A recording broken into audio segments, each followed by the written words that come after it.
Hello friends, मैं हूँ देव और मैं आपका इस पढ़ाई के सुहाने सफ़र में हार्दिक स्वागत करता हूँ।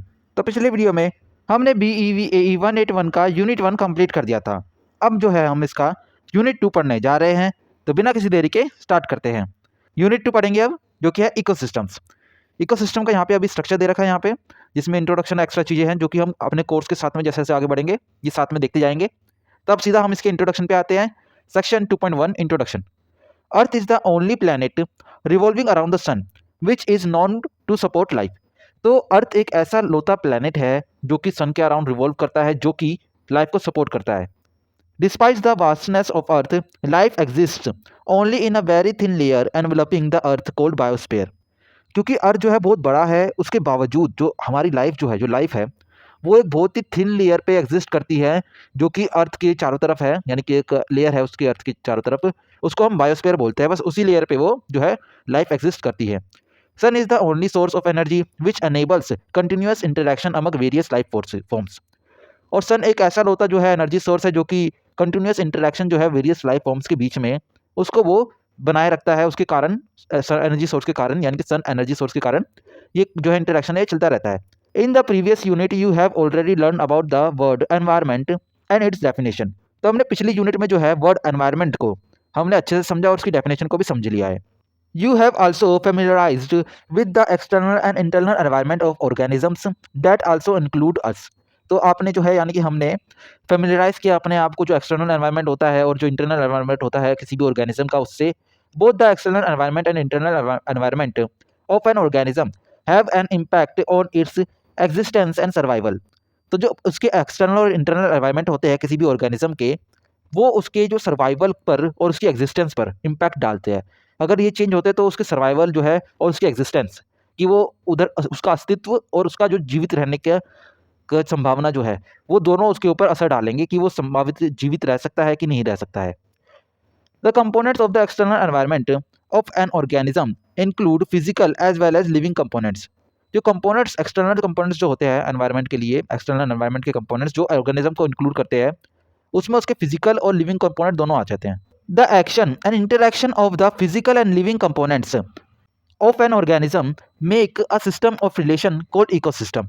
और यही जो एक्शन और इंटरेक्शन होता है इन्हीं लिविंग और फिजिकल कंपोनेंट के बीच में किसी भी ऑर्गेनिज्म के, ये एक रिलेशन बनाता है जिसको हम इकोसिस्टम बोलते हैं।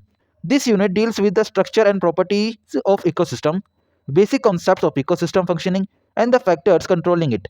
तो इस यूनिट में हम इसी के बारे में पढ़ेंगे, इकोसिस्टम के बारे में पढ़ेंगे, इसकी प्रॉपर्टीज़ के बारे में पढ़ेंगे, कुछ बेसिक कॉन्सेप्ट्स पढ़ेंगे जो इकोसिस्टम को चलाने में मदद करते हैं हमें। उसके बाद में कुछ फैक्टर्स ऐसे पढ़ेंगे जो इस इकोसिस्टम को कंट्रोल करते हैं। It also deals with the development of ecosystem. और ये जो है, ये यहाँ पे इकोलॉजी जो इकोसिस्टम है, इसकी डेवलपमेंट के साथ में भी हम जो है डील करेंगे।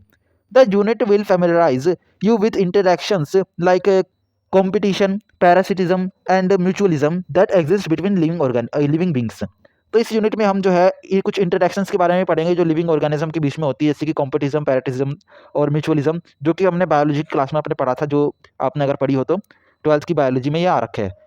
This unit will also focus on how we are as living being interact with other living and non living components of the ecosystem. और ये जो यूनिट है ये इस पर भी फोकस करते हैं कि हम ऐसे लिविंग बींग दूसरे लिविंग और नॉन लिविंग कंपोनेंट्स के साथ में किस तरीके से जो है इंटरैक्ट करते हैं इकोसिस्टम के। You will also become aware that ecosystems are able to maintain homeostasis by active effort, resisting the tendency towards disorder। और आप जो है इसमें ये भी पढ़ेंगे कि किस तरीके से जो है इकोसिस्टम जो है वो एक तरीके से होम्योस्टेटिस की जो एबिलिटी है उसके पास में होती है, और वो जो है डिसऑर्डर यानी कि जो है संतुलन खोने से बचता है। वो किस प्रकार से अपना संतुलन खोने से अपने आप को बचाता है, ये आप देख सकते हैं इसमें।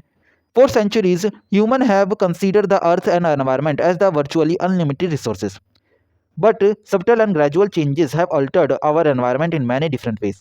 We wish that this unit enables you to use your intelligence and skills to the best of your advantage for managing our environment and keeping it healthy for future generations. तो ये क्या बोल रहा है कि फॉर सेंचुरीज यानी कि centuries तक ह्यूमन बींग्स ने ये कंसीडर किया कि अर्थ और जो हमारा एनवायरनमेंट है ये अनलिमिटेड रिसोर्सेज है, और जिसको हम जो है करते यानी कि इस्तेमाल कर से रख सकते हैं बिना किसी परवाह किए। ये हमारे ह्यूमन बींग्स सोचते थे। तो पर ये जो सोच था इसके कारण जो है सब्टल और ग्रेजुअल चेंजेस, यानी कि लगातार और धीरे धीरे करके थोड़े थोड़े चेंजेस हुए, और वो जो चेंजेस थे वो उसको जो है एनवायरनमेंट को बहुत ही नेगेटिवली इफ़ेक्ट किया और उनको बहुत ज़्यादा चेंज कर दिया एनवायरनमेंट को हमारे।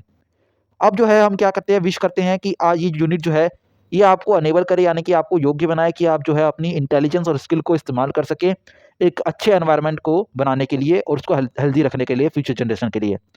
तो इसके बाद में हमारा जो है एक्सपेक्टेड लर्निंग आउटकम आता है कि इस यूनिट को पढ़ने के बाद में आपको क्या-क्या आपसे एक्सपेक्ट किया जाता है कि आपको क्या-क्या आना चाहिए। After completing this study of this unit you should be able to, हमें क्या-क्या आना चाहिए।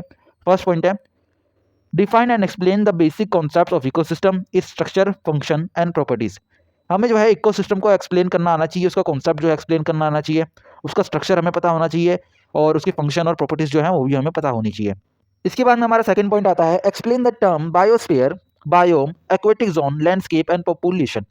हमें जो है इन टर्म्स के बारे में पता होना चाहिए, जो ये टर्म्स बता रखी है बायोस्फीयर, बायोम, एक्वेटिक जोन्स, इन सब के बारे में हमें जो है ये टर्म्स के बारे में हमें पता होना चाहिए। इसके बाद में हमारा थर्ड पॉइंट आता है, describe the development, control and stability of the ecosystem in order to act positively towards the environment. और हमें क्या है, डिस्क्राइब करना आना चाहिए कि किस प्रकार से डेवलपमेंट कर सकते हैं, कंट्रोल कर सकते हैं और स्टेबलाइज कर सकते हैं किसी भी इकोसिस्टम को, ताकि वो जो है एनवायरनमेंट की तरफ पॉजिटिवली वर्क करे। आपको डिस्क्राइब करना है। फोर्थ पॉइंट है, आपको डिस्क्राइब करना आना चाहिए that the flow of energy and cycling of material are central to ecosystem functioning and indiscriminate intervention would lead to damage and disruption of the environment. और आपको ये डिस्कस करना भी आना चाहिए कि फ्लो जो होती है एनर्जी का और साइकिलिंग ऑफ मटेरियल, दो चीज़ें होती है, दो साइकिल्स होती है, एनर्जी साइकिल होती है, एक मटेरियल साइकिल होती है। तो ये जो साइकिल है ये किस प्रकार से सेंट्रल है, सेंट्रल इकोसिस्टम फंक्शनिंग का ये मेन पॉइंट है, यानी कि ये रीढ़ की हड्डी है इकोसिस्टम फंक्शनिंग का, किस प्रकार से ये उसकी रीढ़ की हड्डी है, ये हमें बताना आना चाहिए। और जो है इनडिस्क्रिमिनेट इंटरवेंशन, अगर यानी कि इसके में अगर बिना सोचे समझे इसमें जो है अगर अड़ंगी डाली गई, यानी कि इसमें टांग अड़ाएगी इस फंक्शनिंग में, तो क्या होता है, ये डैमेज करती है और डिस्टर्ब करती है हमारे एनवायरनमेंट को, हमारे इकोसिस्टम को जो है ये डिस्टर्ब कर देती है। ये भी हमें जो है एक्सप्लेन करना, डिस्कस करना आना चाहिए इसके ऊपर कि ये किस प्रकार से ये जो है डिस्टर्ब कर देती है। इसके बाद में हमारा लास्ट पॉइंट है, explain your duty and obligations towards the environment. और हमें जो है अपनी ड्यूटीज़ और ऑब्लिगेशंस जो भी है हमारी एनवायरनमेंट की तरफ, वो हमें पता होनी चाहिए, वो हमें एक्सप्लेन करना चाहिए कि ये आपको पता है कि नहीं पता है। तो यहाँ पे हमारा जो है सेक्शन 2.1 खत्म होता है। इसके बाद में हमारा सेक्शन आता है 2.2, व्हाट इज़ अ इकोसिस्टम, जो कि हम नेक्स्ट क्लास में पढ़ेंगे। तो आज के लिए इतना ही। अगर आपको कोई डाउट हो तो आप उसे कमेंट सेक्शन में लिख सकते हैं ताकि एक डिस्कशन स्टार्ट हो सके। और जो भी डाउट ज़्यादा पूछा जाएगा मैं उसके ऊपर वीडियो भी बनाऊंगा। So put your doubts in the comment section below and I am looking forward to studying with you again. So see you in the next video. Bye bye.